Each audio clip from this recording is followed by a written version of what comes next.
A global network of drug trafficking, money laundering, prostitution, and corruption is controlled by the Communist Party in China.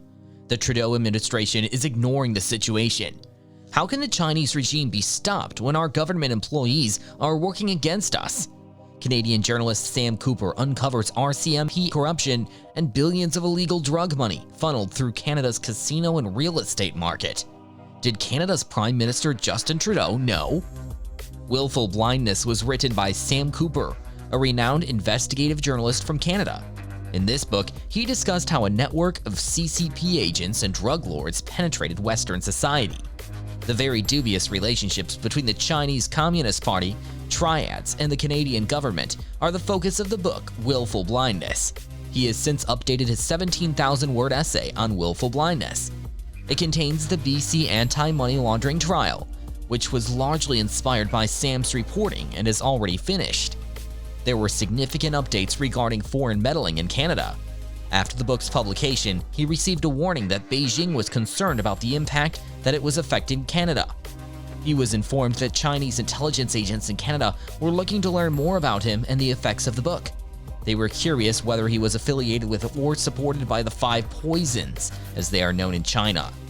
The Chinese Communist Party is involved in the Cullen Commission into money laundering.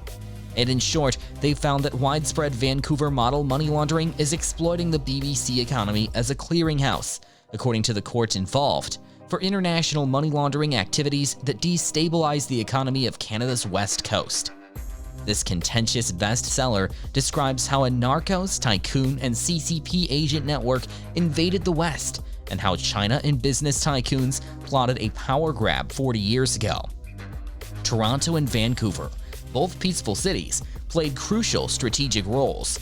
The result was a wave of drug dealers, dishonest government officials, and money in hockey bags. Although the problem has been present in Vancouver for years, it has only lately come to light. This transformation from a location with a covert underbelly to gangster's paradise occurred after real estate was identified as Canada's weakness.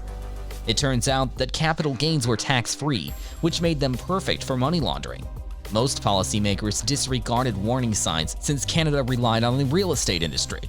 Actually, they applauded the laundering. Even more, credit was made available to local vendors so that they could compete. Now, purchasers in rural Ontario engage in bidding wars similar to those in Vancouver's urban centers. Adorably cute, no?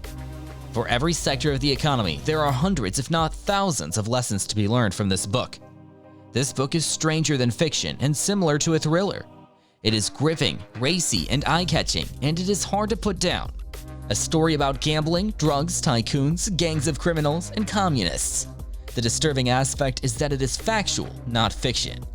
This book reveals the gullibility and corruption at the core of Western democracies, which for far too long have kowtowed to the Chinese Communist Party rule and associated criminal organizations, endangering the free world.